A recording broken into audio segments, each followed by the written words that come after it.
actually, mga kababayan, ay dapat magsasalita doon si Agent Morales. Kaso lang, katulad sa akin, recorded siya, nag-submit kami pareho. Hindi lang mabuksan yung kanyang video kasi malaki yung file. Wala na, nagawal na sa oras.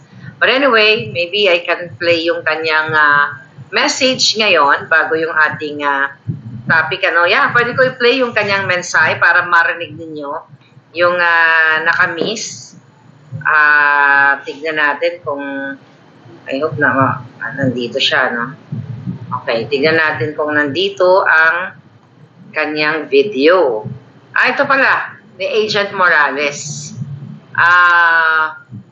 Play natin para mapakinggan ninyo, palangga. Bago tayo mag-boljakan dahil natataranta, nasisindak na ang Marcos Jr. Pero ito muna ang message ni Agent Morales. Magandang hapon, mga kapatid. Ay, naka-green siya. Sa dinami-rami na mga pagsubok na ating tinatahak ngayon, narito kayo patuloy na naninindigan para sa katotohanan. At sa katunayan nito, ay sa kayo ng sambayanang Pilipino sa pagkilos para sa hakbang ng maiso dito sa Japan. Isang taus-pusong pagpupugay sa bumubuo ng hakbang ng maiso Japan, gayon din ng mga bumubuo ng hakbang ng maiso Pilipinas. Ang inyong patuloy na pagtitiwala, pagsuporta ay sa namin nagiging kalasan at kalakasan upang ang lahat ng uri ng pagdikipid na ginagawa ng mag-asawang Bongbong at Lisa Marcos ay ating mapaglabanan. Hindi po kaila sa inyo na ilan na sa amin tulad ni na Dr. Loren Patoy, Eric Celis at ang inyong lingkod, Agent Jonathan Morales, ang nakaranas ay pakulong ng mag-asawang Bongbong at Lisa Marcos sa pakikipagsabwatan ng kanilang mga bayarang mambabatas sa Kongreso at Senado. At dahil sa mga ginagawa natin ito, hindi po malayo na ang isa sa atin ngayon, katulad nila dating Pangulong Duterte, Atty. Dick Rodriguez, Atty. Harry Roque, Atty. Glenn Cho, at Binibining Maharlika ay maaaring ipakulong na rin ng mag-asawang Marcos. Dahil sa patuloy na ipinakikita nating pagkakaisa, unti-unti na pong nawawasak ang imahe na mag-asawang mapalikid ng bawat karapatan ng mamamayang Pilipino. Paninikil sa ating tanging layunin ay ang pagkakaroon ng tinatawag na transparency, accountability, peace and security sa ating bansa. Alam niyo mga kapatid, wala po tayong aasahang transparency, accountability, peace and security kung ang ating mismong Pangulo ay lulong at pangad sa paggamit ng ipinagpapawal sa gamot. Bakit? Dahil ako po mismo ang nakakita ng mga litrato habang ito ay gumagamit sa pamamagitan ng pagsigot ng hinihinalang cocaine na isang uri ng illegal na droga. Ang sabi ng kampo ni Bongbong Marcos, paano ko daw na nasisigurong cocaine ang sinisilot ng isang Bongbong Marcos noong makita ko ang mga litratong ipinakita sa akin ng confidential informant. Ang sagot ko, mga kapatid, hindi naman siguro detergent powder o sabon o gaw-gaw o arena ang sinisinggot ng isang talamak na drug addict na si Bongbong Marcos doon sa litrato na ipinakita sa akin ng confidential informant. Kung ang isang talamak na drug addict ay may putuling na may diferensya sa pag-iisip dahil sa kanyang pagkahumaling sa paggamit ng illegal na droga, mas lalo siguro mas nakakatakot kung tayo ay pinapupuluan ng isang taong sumisigot ng sabon. Hindi po ba? Nakakatakot kung arena yung sinisigot na. Eh, hindi lang ating ito. May sapak pa sa utang. Tama. Mga kapatid, ano nga ba ang epekto ng paggamit ng illegal na droga sa isang taong talamak at nasa influensya ng ipinagpapawal na gamot? Lalo pa, kung ito ay isang pangulo ng isang bansa. Ang taong nasa influensya ng ipinagpapawal na gamot ay katalasan nagtitrip. Ang isang drug addict, kapag ito ay nag-trip, ay ganito ang ilan sa mga ginagawa. Lalo na kung ikaw ay pangulo. Una, walang pag-aalinlangan na isugo tayo sa isang digmaan kahit salat tayo sa nahandaan. Ikalawa, ang pagpasok sa sigalot at problema ng ibang bansa na tayo ang siyang magiging kawawa. Ikatlo, tahasang pagbabaliwala sa panawagan ng taong bayan upang siya ay magpa-drug test. Ikaapat, tahasang pagbabaliwala sa mga karapatan ng mga mamamayan. Ikalima, patuloy na pagdidipid sa mga sumasalangsab sa kanyang pinipit na pulsiya. Pag sumalangsab ka, anong gagawin sa iyo? Kulong ka, o suspendido ka, o tatanggalan ka ng posisyon o ng authority. Ikapito, walang kapararapang paglustay ng salapi ng taong bayan. Travel dito, travel doon, nagkaramdaman na inuupos ang salapi ng taong bayan. Ikawalo, ang pinakahuli na kanilang ginawa. Ang ginawang pananabotahe sa mga kawali ng Davao City Hall upang magpositibo sa paggamit ng ipinagpapawal na gamot. Ano ito? Upang palabasin na ang lungsod ng Davao na teritoryo ng dating Pangulong Duterte ay pakanan ng mga talamak sa paggamit ng illegal na droga. Mga kapatid, ilan lang po yan sa mga nakikita nating mga seryosong dahilan at mga palatandaan ng isang Pangulo na wala sa hustong pag-iisip na bistulang sinisira na ang pagkatao ng impluwensya ng pinagpapawal na gamot. Ito bang si Bongbong Marcos ay patuloy mo pa bang tatanggilikin sa kabila ng mga katarantaduhan niyang pinagkagagawa ay patuloy pa ba natin ipagkakatiwala ang buhay ng ating mga mahal sa buhay sa kanyang pagbubulong sa ating bansa? Aba, mga kapatid, mag-isip na tayo. Hindi na biro ito.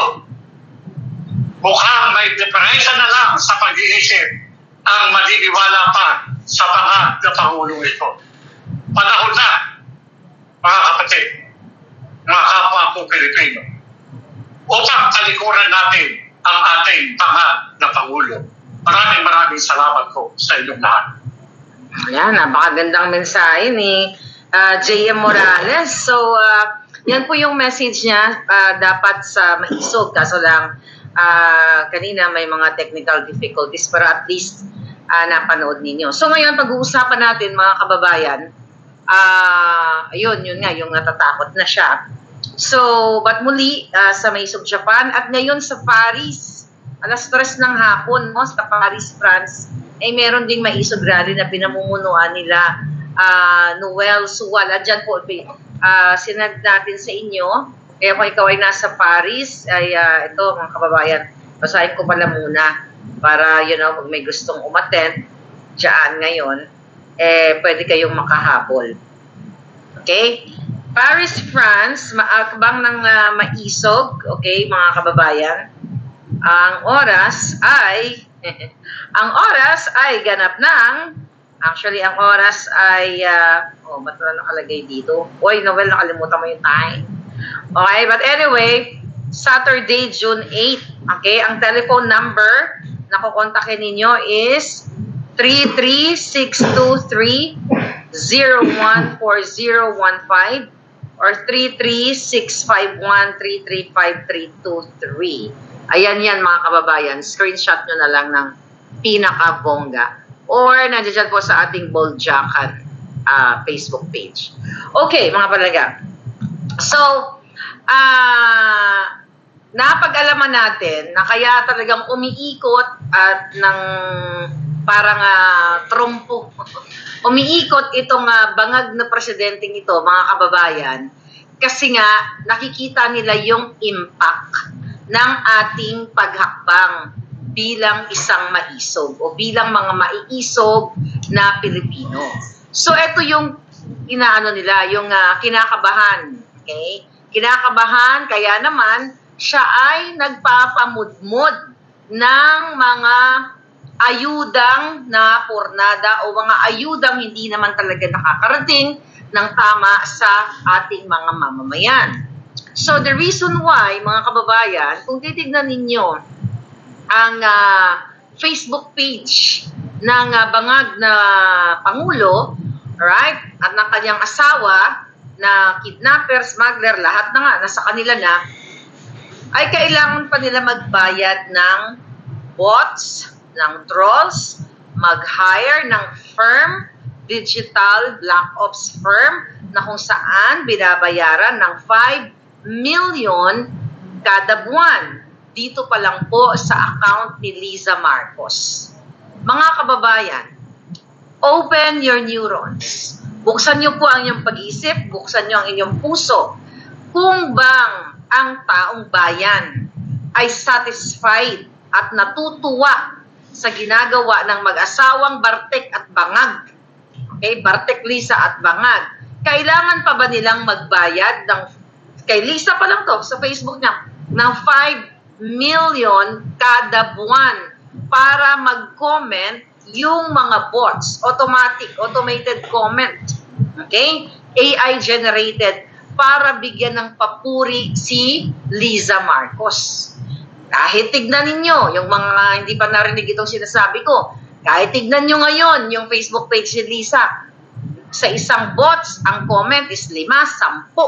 Actually, pinagbablock ko yun. Kasi yun ang mga kalaban natin. Ipagbablock nyo lahat yan. Kapag nakita nyo na bots, i-block nyo lahat, lalo na yung mga may Facebook page. Kasi makaka-apekto yun sa ating algorithm at sa engagement ng Facebook page. Kasi akala ng Facebook, ikaw ang nag-hire ng AI generated para mag-comment sa iyong Facebook page.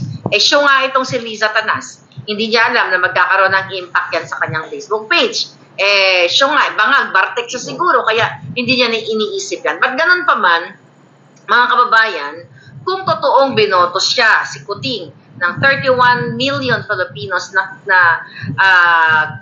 nakita natin noong 2022, pero pinasinungalingan niya ni Attorney Glenn Chong sa kadahilanan siya mismo ay witness na nakipagsabwatan si Liza Marcos at yung kanyang dalawang technical guys na si Ivan Uy ng DICT Secretary at yung isang kaduda-duda pa ang pagkasawi nun kasi may mga reports na allegedly baka nalason o nilason.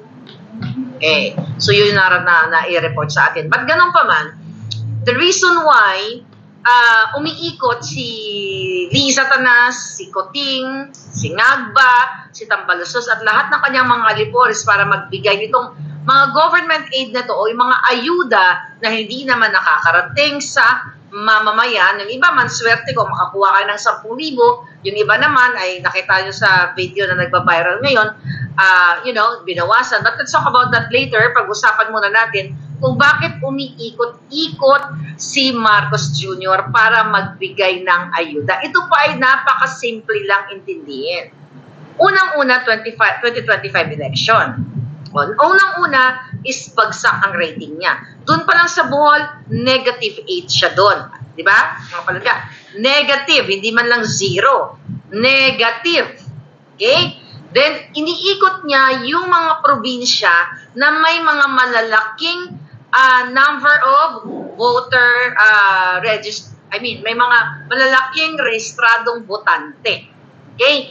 Yun ang iniikot nila ni Tambaluslos in preparation, again, sa election 2025 at pag-cover up sa pagbagsak ng kanyang popularity. Dahil sabi ko nga sa inyo, mga kapalangga, kung mataas ba ang kanyang popularidad, bakit kailangan pa magbayad ng bots? Bakit kailangan mag-hire si Liza ng firm? At si Marcos Jr., iba rin ang bots na, iba rin ang kay Liza. Wala pa yung kay Abalos, wala pa yung kay Tambaluslos. Imagine ninyo, pagpalagay mo na lang na ang bawat cabinet secretary ni Marcos Jr., particularly ito yung mga tatakbo sa 2025, kung magbabayad sila ng 5 million each, okay? 5 million each, kunyari sa 10, okay, na cabinet secretaries ni Kuting, doon pa lang sa black ops firm nila or digital firm para maghasik ng kasinungalingan o mga magpo-comment, papuri sa kanila, that's already 15 million a month. So you do the math. So the reason, mga kababayan, ang ginagawa nila is early vote buying at to cover up ng kanyang popularity na sukang-suka na yung taong bayan. Okay?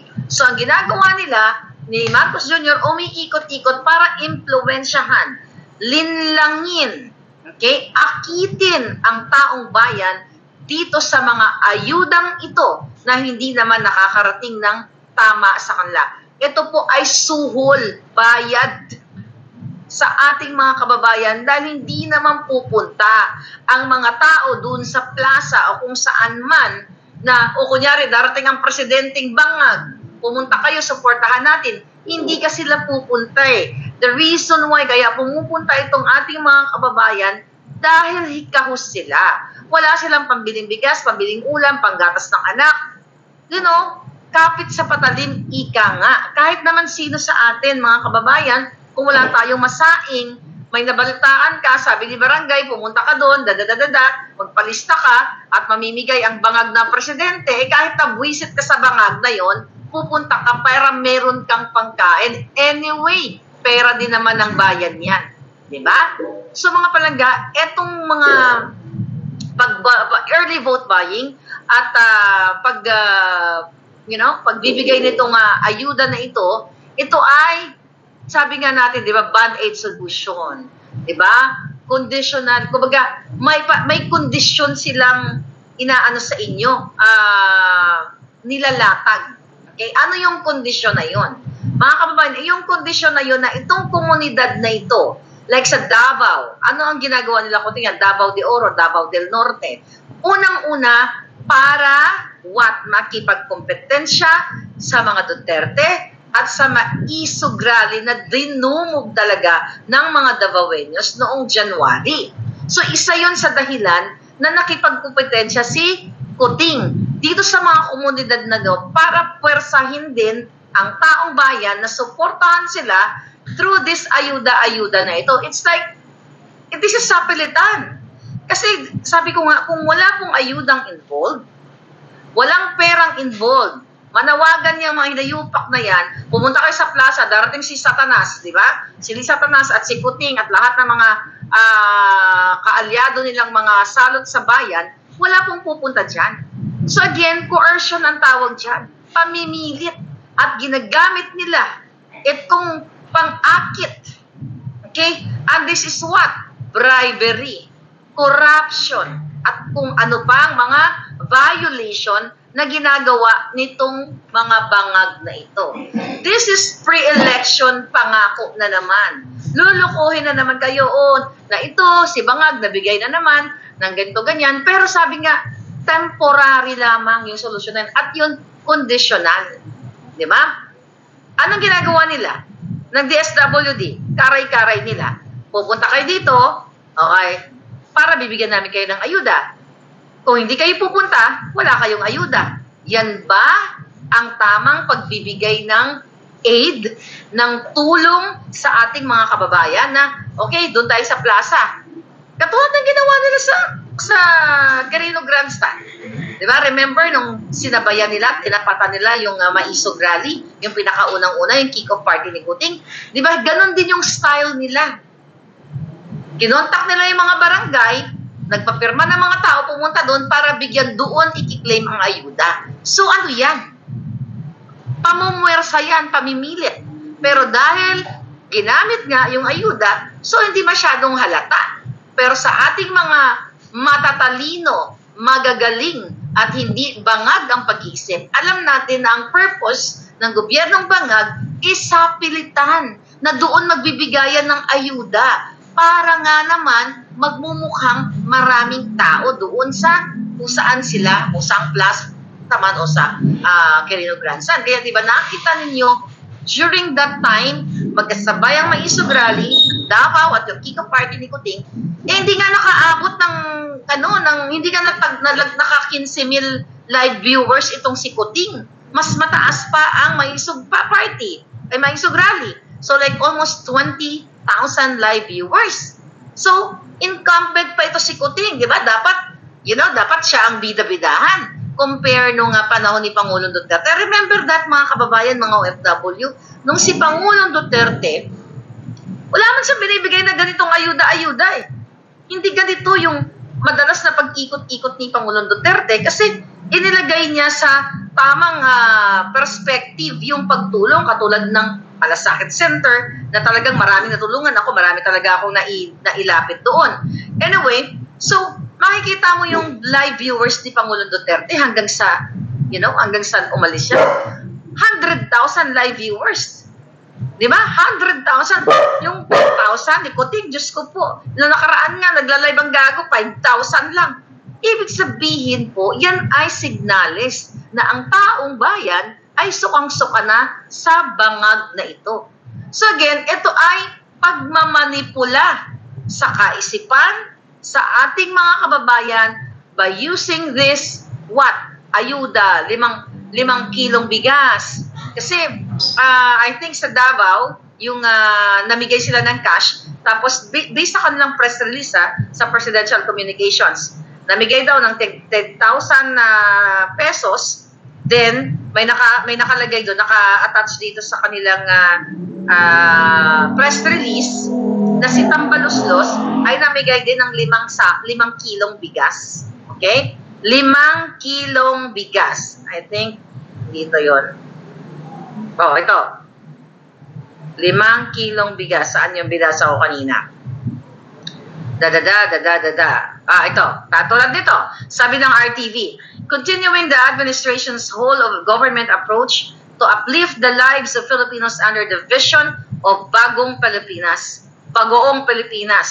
Okay, President Bangag Jr. leads the distribution of various assistance to farmers, fisherfolk, and families in Tagum City, Davao del Norte on June 6, 2024. Different agencies join once again to bring government services closer to the people amidst the impacts of the El Nino phenomenon across the country. The Department of Social Welfare or the DSWD distributes cash assistance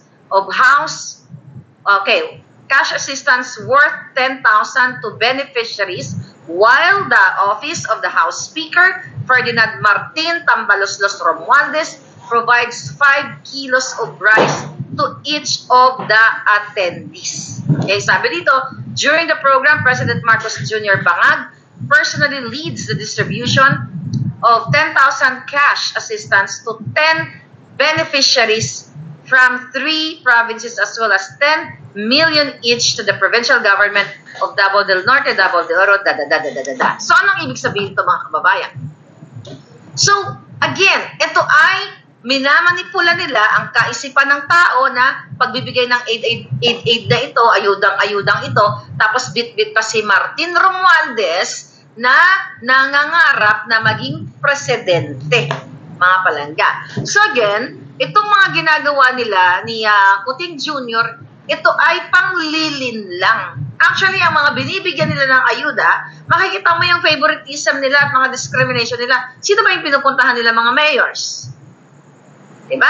Yung makakatulong sa kanila, paano linlangin ang mga constituents o bilhin, maaga pa lang, binibili ang kanilang mga pagkatao, ang kanilang mga boto. By the way, nationwide approach, di ba? Sabi niya kanina, it should be whole of government approach. Or let's say nationwide approach.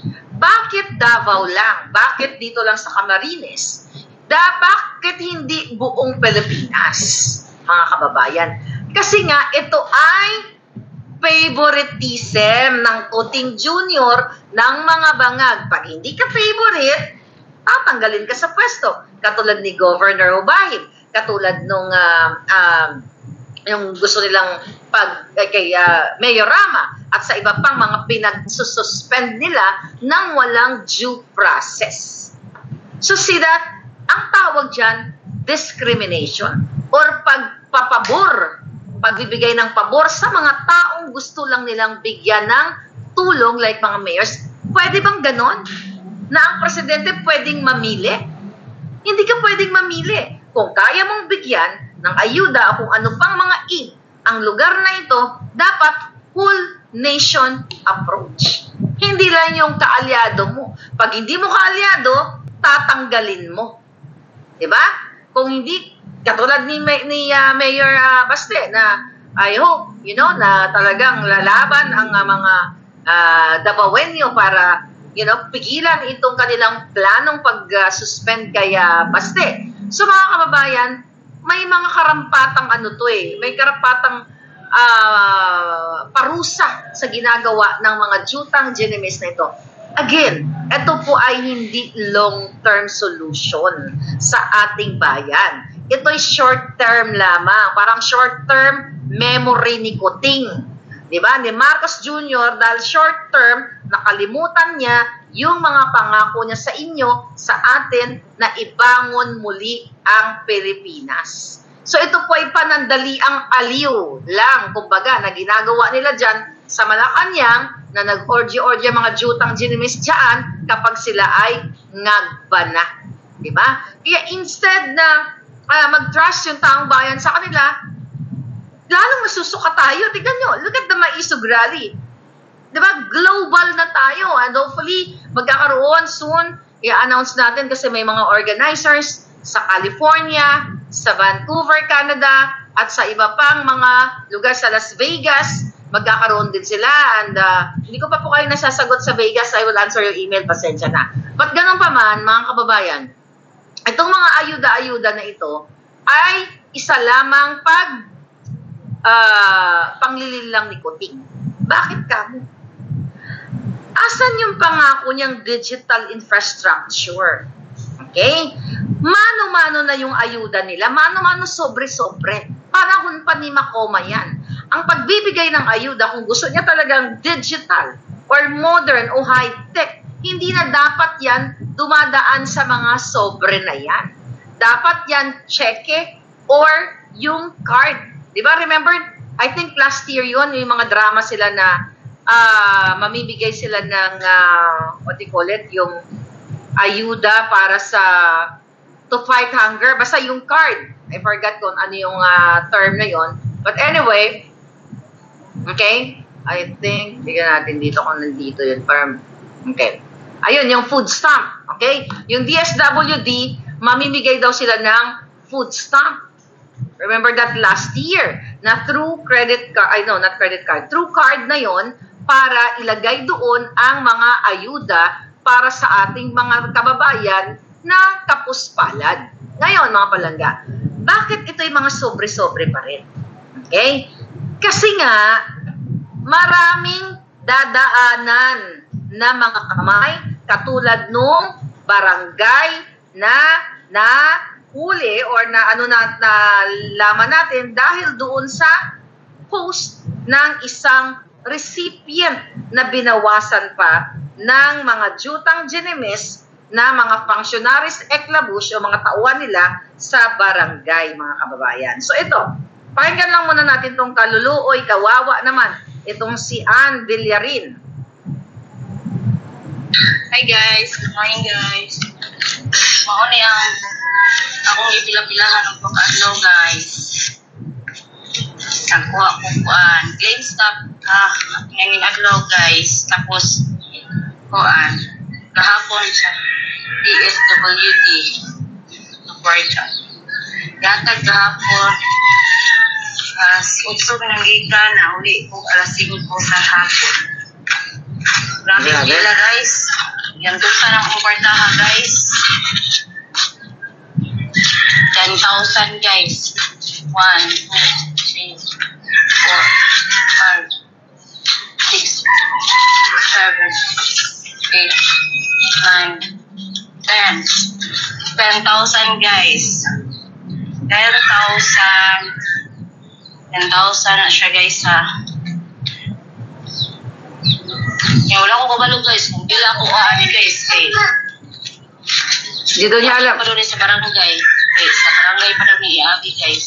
Ang nani. Kawa. Ako rin nag-antos guys. Pila. Pila pa lang dito daan guys. Ako rin nag-antos. Tapos, makubalo kung pila makuha ni Iabi pa ng barangay.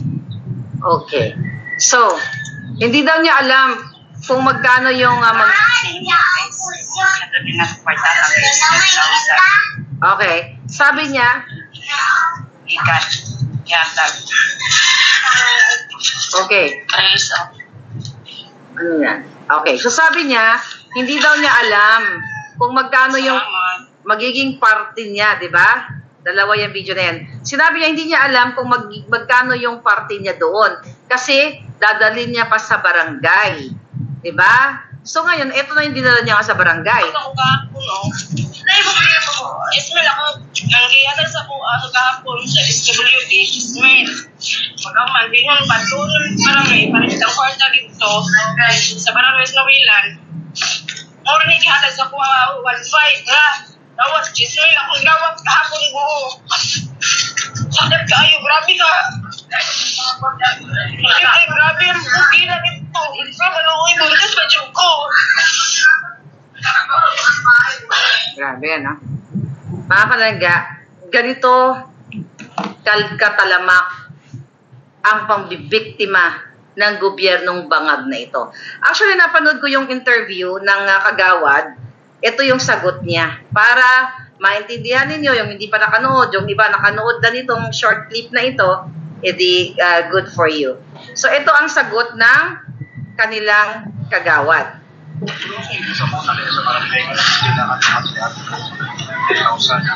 pa daw mong pakisaan.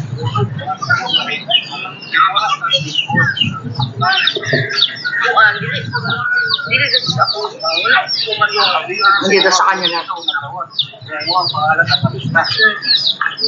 So ang imo sa amo ang kapitan ug sa amo ang kuan, ang mga kagawan nga nagsabot mi nga para ma-equally divided siya. Igumon tong kwarta, kuanon ang 23 ka tao, mautoy pagkuhaon dito, ang mautoy lang kuhaon tong 10,000 kada isa. Pero bahinon to siya sa pila to ka pensionaris, tanan nga pensionaris, mauwa na ang barangay council ato. So mauto nga di-divide to siya ni abot og 4,375 matag usa. Kato si Alice Villarin, igsuon ni Ann Villarin. Dili man siya pwede mo dawat kay 4 piece man siya. O moto ang ipabarugan o iyang igsuon nga dapat iyang saguton og maayo nga ang pangalan nga gamiton niya ang Villarreal yapon isip para makakuha siya unya iyang gisabot dito nga og makuha to niya iya ko to gyapon ikuan idiga gyapon to niya kay mahinon to sa mga pensionaris. Okay, ang ibig sabihin nun, so nagkasundo daw sila ng barangay at sila yung mga barangay kagawad, yung mga functionaries o yung mga taong barangay na mag-assign sila ng mga kukuha ng ayuda, which is 23 katao. So ngayon, pagkakuha nila ay ire-report sa barangay at paghati-hatian nila kasama yung mga barangay tanod, barangay kagawad, kung sino man yun. Yun ba ang tama na pagbibigay ng ayuda? So, good thing na nakatanggap niya ng buo itong si Ann na nakita natin sa video. Pero yung iba, yung laman ng sobre nila, it's not 10,000. Yung iba, 2,000, 3,000, di ba may nag-report sa atin? Pero let's focus dito. So, anong ibig sabihin nito? Itong kagawad na tong Julul, okay? Wala talaga sa katinuan dahil nakikita mo ang korupsyon, harap-harapan na sinasampal sa inyong mukha na itong mga kagawad at ang kanilang kapitan at ang isang barangay na yan ay mga sindikato. Bakit sila kasali doon bakit kailangan silang makihati? By the way, yung kinukwento niya na dapat daw ang itong kapatid nitong si Ann o Annie kukuha ng ayuda, kaso lang miyembro siya ng Corpis. Kaya itong kapatid na ito yung buntis, yun lang daw ang kumuha ng ayuda o nagpalista.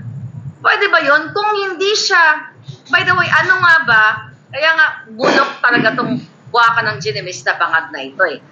Ano, yung pinamigay ba nilang ayuda na 10,000, yung pag-ikot ni Kuting, ano ba yung ano ba yung pamantayan para mabigyan ka ng ayuda? Sabi ni July, yung sinasabi mo national ID, mali ka doon palangga. Hindi national ID yung sinasabi ko, okay? So ngayon, balik tayo dito kay Ann. So, pwede ba yon na maghati-hati sila? Pag korupsyon yun, sindikato yun. Nakita natin ito, dapat bigyan ng leksyon itong mga barangay na ito, barangay tanod, barangay kagawad, barangay kapitan, yan particular ng barangay na yan, kasi hindi lang yan ang gumagawa. Buong mundo. Kasi bakit? Bangag ang presidente mo eh. Walang pakialam, walang habas ng korupsyon, so yung mga barangay walang takot. Nakita nyo, harap-harapan na sinasabi niya dapat maghati-hati sila. 23 katao ang inilista nila. Di ba nga sindikato? Sino yung 23 katao doon? Baka mamaya, nagkataon lang na si Annie lang ang pinakamahirap doon. Mamaya, yung 22 pala, mga kamag-anak nila. Na supposedly, hindi yun napupunta sa kanila ng mga barangay, dapat ang makakuha nun, yung talagang qualified o nangangailangan ng tulong ng ayuda na yon.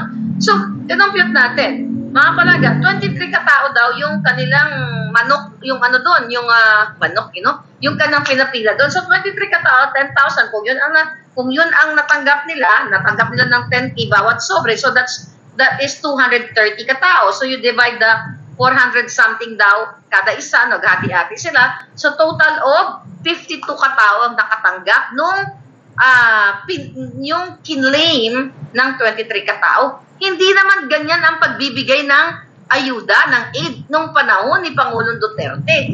Diba? Even mga middle class, mayroong natanggap noon. But that was pandemic. Pero ano ba yung inisinal sa larawan nitong kapalpakan ng DSWD maliban sa kickback nila? Alam mo, sobrang kawawa ng bayan. Number one, yung ayuda na yan, ginagawa nila, again, para early campaigning, at to cover up at linlangin ng taong bayan dahil sa bulusok na popularity ni Kuting dahil sukang-suka na yung bayan. Then, may kickback sila. Yung iba dyan, hindi 10,000 ang laman ng sobre. Dahil ang dami naman nagsasalta dyan sa social media na nag-message sa atin. Tapos, ang mga barangay, nakikihati. Narinig nyo mismo, galing sa nganga bells ng kagawad na yon.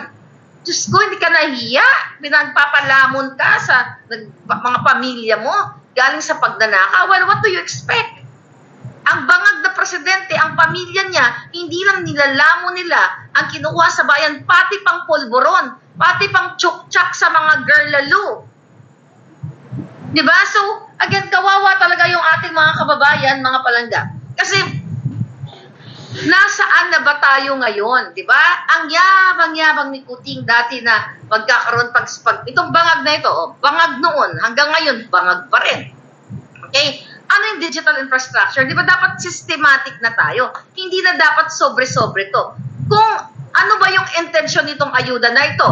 Kung sobra-sobra ang pera ng taong ng gobyerno natin, sige ibigay. Pero kaysa naman sa nakawin nila, pabor na rin ako doon sa binibigay ng ayuda sa taong bayan. Siyempre, di ba? Kasi ibulsa na ilagay ni Lisa sa isalaksak na sa butod niya at i-transport nila sa kanilang mga offshore accounts, mas mabuti na ibigay na lang ito sa taong bayan. So ngayon, sabi ko nga, yung digital infrastructure na sinasabi, kung systematic at para talaga sa Pilipino, itong gobyernong ito, mga kababayan, yung pinapropose nila, di ba, by the way, di ba yung ayuda ng mga senior citizen, card na ba ngayon yon mga palangga?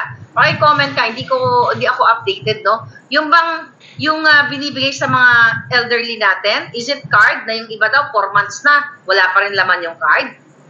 But anyway, pwede naman itong i-card na lang or check Diba? I-check Then, kung talagang gusto ng gobyernong ito ibigay sa taong bayan ng tama, hindi dapat tuwing pupunta sa Davao o pupunta sa kung saang probinsya at isabay yung picture-picture. Hindi ganyan ang pagtulong sa Pilipino. Hindi ganyan ang pagtulong sa tao. Dapat yan systematic at sustain, tuloy-tuloy doon sa mga qualified. Hindi payroll palangga. Ano yung binibigay? Hindi. Gawa naman yung ano yung binibigay? O whatever, cash, I don't know, paano binibigay sa inyo yung 500 pesos para sa mga elderly? Okay. Land ba? Cash ang bigayan para sa senior citizen? Cash? Okay, anyway, sige, cash. Okay. Pero sa panahon ngayon, dahil nga ang yabang ni Marcos Jr., pag ako nanalo, pag, tayo ay mag-digital chuchu na, cash daw, sabi ni Dance. Tapos sabi ni Servando, installment siguro. Kung hindi ka nakakarating, yung 500 na nga lang na monthly nitong mga elderly natin na talagang indigent na mga matatanda, hindi ka na nakakarating. But anyway, balik ako doon. Sabi nibigay nitong 10,000 na ito. Ano tong purpose na to? Galing daw ito sa presidential fund ba ito? Kung ito yung pinamimigay nila? Or sa DSWD? Whatever, kung saan man galing yung pera na yan. Alright?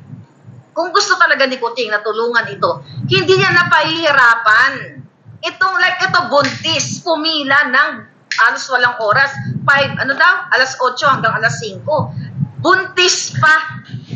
Wala kasing pakialam tong mga bangag na ito Dapat yun, mga kababayan, sabi ko nga, ang DSWD, ang trabaho nila, ang LGU, makipagtulungan sila na make sure nila na yung mga taong makakatanggap nitong 10,000 each na ito, talagang sila yung karapat-dapat na makatanggap. At hindi na dadaan sa barangay, makipaghati pa yung mga yawa. Diba? Bigyan sila ng check para totally ma-audit, ma-document. Kasi itong press release ni Kuting, nagbigay ako ng 10 million, nagbigay ako ng 100 million, nagbigay ako ng ganito, total of 400 million na ayuda. Ang tanong, nakarating ba sa mga taong bayan? Dito na lang sa exact video na nagtitrending ngayon, binawasan ng kapitan. So kung check kung systematic at modern na pagbibigay, pagdidistribute, or yung digital eklabush ni Kuting, napakadali lang to gawin, mga kababayan. Titignan mo lang yung barangay 1, 2, 3, sino lahat ng mga beneficiary na yan. Check yun, kaysa magsobre-sobre ka pa. Magbibit-bit ka pa ng malaking bulto-bultong pera na yan. Tinatransport pa nila yung pera na yan. Diba? Pwede pa yung hold upin o nakawin o dukutin ni Pinky Romualdez dyan sa DSWD, undersecretary na kamag-anak ni Kuting, pwedeng hugutin ni Gatchalian. So, ang daming pwedeng mangyari. Pero alam naman natin na ginagawa nila ito para nga naman makakickback sila. Pero kung ito yung check, sasabihin na iba, wala naman mga bangko yung mga yan mga mahihirap, walang bangko. Gamitin niyo yung utak niyo, mga bangag. Eh, di makipag-affiliate kayo, let's say Western Union, ML Wheeler, o ito ha, itong mga check-in na ito, pwede nilang i-encash doon, o sa mga bangko. Di ba? Hindi yung magbibit-bit ng cash. Pwede pa ma-hold up itong mitsa pa ng buhay nila dahil sa sobrang nagugutom. Let's say dyan sa ano na yan, sa Davao na yan, di ba, nakapila sila. Bigyan ticket 10,000. Eh kung meron loko-loko, I don't know, may reports ba na hinold up sila, tututukan ng kutsilyo, o bigay mo sa akin yan, hold up to, 10,000 pesos. Nilalagay kayo sa peligro. Hindi lang double jeopardy ito, multiple. Mga palangga, talagang hayawa talaga itong mga gobyerno ito. But we all know, okay, na ang intention nila ay early vote buying at pangtakip nga,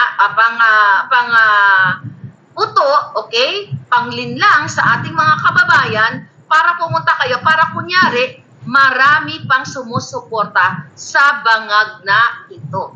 So, anong ginagawa ng ating mga, ang ating mga gobyerno, hindi si Kuting, di ba? Ang mga kongresista, mga senador, dapat nga sila yung magbibigay dito ng ng what you call it, ng assistance when it comes to dito mga kapalpakan na ito. Kaya nga sila yung gumagawa ng batas na mga kaletsyahan nilang batas na para protektahan ng mga mamamayan pagdating dito sa ayudang pinagsasabi natin. Hindi lang pwedeng bigay ka ng bigay ng cash. Well, the more kasi nagbibigay sila ng cash, the more pupit na meron itong mga sinayupak na ito, mga palangga. At alam naman natin ang kanilang intensyon talaga, bilhin at lalong kawawain ang mga Pilipino. Ilang milyon ang mga mahihirap. Bakit nakatutok lang sa Davao, sa Camarines Sur? Bakit wala sa ibang probinsya? Sila, puntahan ninyo. O wag na. Magdami pa kayo ng engagement. Kay Kuting na yan. Wala na halos nagnunood sa kanya. Kaya ito, natatakot siya, naalarma siya dahil sa maisog rally, dahil kayo ay global na. Tayo ay global na. So, ito lang po ang simpleng explanation nito. Sabi ni Summer Sense, good point. Buti pinaalala mo. Hindi nga pinuntahan ang Kanlaon. Yes, yung mga biktima ng pagjotok ng bulkan. Nasaan si Kuting? 'Di ba dapat right there and then nandoon siya? Bakit ako siyang ilubog siya sa lahar ng mga tao doon? But anyway, nasa Camarines Sur siya. Pumunta ba siya doon? Hindi siya pumunta. Tapos nakikita ko doon sa Camarines Sur, sa Bicol, mga palangga, ito kinuha natin yung picture. Ang press release nila, katulad nito, the press release, a total of 162 million in financial assistance was extended by President Bangag on Friday to farmers and fisherfolk affected by the El Nino phenomenon in Bicol, along with other various government assistance. So pinapakita lang yung mga checking ganyan. Sure ba kayo na pupunta yan sa mga fisherfolks? Binibigay dito sa mga politikong ito, sila ang mag-i-encash ng checking na yan. Okay? So ito pa, katulad nitong pinakita nila, okay, isa dun sa pinakita na pinagbibigyan daw ng mga fishing boats ang ating mga mangingisda. Bakit 3 boat lang yan? 2, 3 lang yan. For what? Photo ops. Bakit 3 lang ang bangka? 3 lang ba ang benepisyaryo? Yun na yung pinapakita, di ba? Kung mamimigay sila ng bangka, dapat hilera yung mga bangka doon. Total, magpapayabang ka lang naman eh. Kukunan lang naman ng PCO yan ng picture, video. Bakit hindi kayo bakit 3 lang yung bangka na pinresent nyo? On another picture, namigay ng mga, traktora ba ito palangga? Yan. Is that, yan? Basta, anong tawag dyan? Pang-ani yan, di ba? Sa farm. Okay, anyway, maliit na traktora. Okay. So, ilan ang pinamigay nila? Sa picture, 2 lang. Bakit hindi niya punuin yung plaza ng Camarines? Pinunungan ng buwaka ng inang to yung location ng maisog. Right? Naalala mo yung mga truck doon, mga traktora, nilatag niya. Kung nagpabida-bida siya, bakit hindi niya punuin ng mga traktora at ng mga bangka para maipakita niya sa buong Pilipinas, so, wow, ang dami mga bangka binigay sa mga fisher folks. Ang dami mga traktora binigay sa magsasaka, hila-hila. Tapos, kung ako ang gagawa noon, mga palangga, buong plaza pupunin ko ng traktora. Bawat benepisyaryo, papakita ko na kaagad sa inyo, ito ang titulo ng, ito yung, ano na yan, papers ng traktora na yan, ng bangka na yan, ibigay ko lahat sa inyo, sumakay kayo dyan at mag-broom-broom tayo. Bongga, di ba? Ang ganda tignan nun. Tapos magpa-picture, video-video, lahat, drone, ang gandang tignan. Pero bakit 2 traktora lang? Bakit 3 lang? Din ang press release nila, milyon-milyon ang pinamigay. Pero ang binigyan, 3 bangka lang. Asan yung iba? So, ginagamit lang yung 3 bangka para sa photo op. Ginamit yung 2 traktora para sa picture-picture. Paano natin malalaman kung binigyan talaga ng traktora? Paano natin malalaman kung ito mga press release nila na pera na ito ay binigay sa tao, mga mamamayan? Kasi, litra-litra lang. Ngangabels lang. Sulat-sulat lang. O, report, nagbigay ng 100 million, 200 million, pero ang question is, hindi napunta sa taong bayan. Kasi nakita nyo mismo yung buntis na nag-iiyak kasi dinorobo pa ng mga kapitan ng mga kagawad. Lahat na lang kurakot, kaya sabi ko mga kababayan, kailangan nyong humakbang bilang mga maiisog na Pilipino. This is not about Duterte or Duterte versus Marcos. Forget about Pangulong Duterte na akala nyo tatakbo. Hindi siya tatakbo. Sinabi naman niya na retired na siya. Bakit? Tsaka hindi na siya pwede tumakbo sa presidente. Nagpapahinga na nga yan eh. Kaya lang, nakikita niya yung kabangagan ng gobyerno ninyo, gobyerno ng Pilipinas, at again, iharang kayo sa kabulungan. Ay, tayo naman, paulit-ulit. At recently, I don't know kung sino nag-post, si Attorney Harry Roque ba, na ang China ay kakansilin, or si Jason Sabayon, na-browse ko lang, kakansilin ng China yung pagbili ng mga prutas sa atin, sa Pilipinas, lalo yung mga saging natin. Diba? So, apekto talaga sa ating ekonomiya yan. Imagine mo, mabubulok yung mga prutas ng mga taga-Mindanaoan. Lalong maghihirap tayo. Maghihirap kayo. Wala nang bibili eh. So yung impact ng ginagawa ng Marcos Jr. na yon, maliban dito sa bang-bang-bang na ito, na hindi naman talaga natin makipaglaban sa bang-bang-bang. Yan ang katotohanan. At paulit-ulit na sinagot ni Kuting Jr. yan dati, na pag bumahin lang ang China at Amerika, ay mawawala tayo sa mapa. Pero ngayon, nag-iba na ang kanyang utak kasi meron siyang short memory o, may problema. Bangag nga eh. Sabi nga ni Agent Morales, delikado. Kung meron tayong presidenteng sumisingot ng pulburon. Dahil sabi nga niya, sa nakita niyang letrato, nung siya ay PIDEA agent pa, hindi naman daw sabon o gawgaw o arena ang kanyang sisingot. At kung arena o gawgaw o sabon ang kanyang sinisingot, lalo, di ba? Ibig sabihin may tama siya sa utak. Right? Lahat ng bayaran at nagbabayad, nagsusuhol, kakarmahin kayo. Well, nasa inyo lang, nasa inyo mga kamay yun palangga. Elizabeth Ortaza, 1,500 lang sa kanya. Oo, na-mention natin, 1,500. So sabi ko nga kanina, kung gusto ni Kuting na hindi kayo pahirapan, alam niyo mga kababayan, kung ako, okay, kunyari ako ang presidente ninyo, bakit kailangan ko pang antayin na kailangan bumisita ako doon sa lugar na ito, sa Samar o sa Davao, para isabay ko itong pera nito pamimigay sa inyo? Diba, gagawin mo yung yung sistema na hindi muna kailangan pang magpa-picture-picture, magpa-leche-leche kasi, you know why?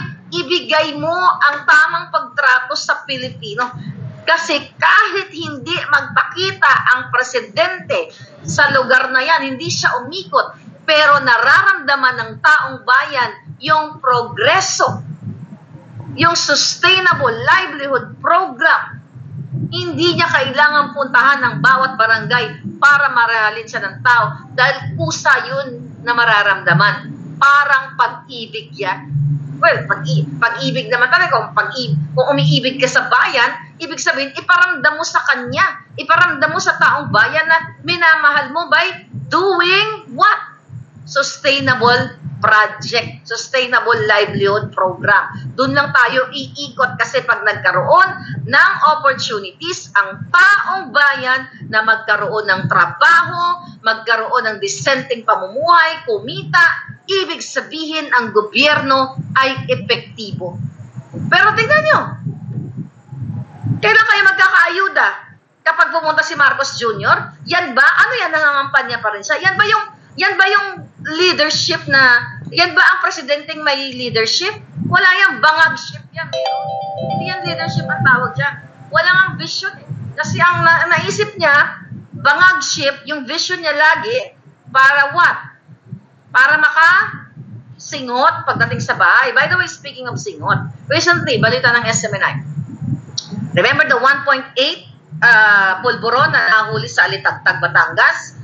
Oh, alam niyo na ang issue niyan. Then the next day, naging 1.4. 1.4 na lang daw kasi mali ang estimation, You know what? Today, binalita ng SMNI, 1.2 na lang tons yung pulburon na nahuli. Yun ay after na in-report o in-endorse sa PDEA. Ano ang dahilan ng mga hungang? Ang sabi, because of the packaging, yun daw ay nakadagdag ng timbang, pero ang totoo, 1.2. Eh, pag after PDEA, let's say for example, dalhin yan sa Malacanang, wala nang timbang yan. Negative 8 na yan. Katulad ng rating ni Kuting. Alam niyo kung bakit? Kasi sisingutin lahat ni Bangag yan. Diba? Sisingutin niya, mauubos siya. Kaya yung from 1.8, 1.4, then endorse sa PDEA, 1.2, pag in-endorse siya, nilaso kay Kuting, ubos siya. Kasi favorite niya yan.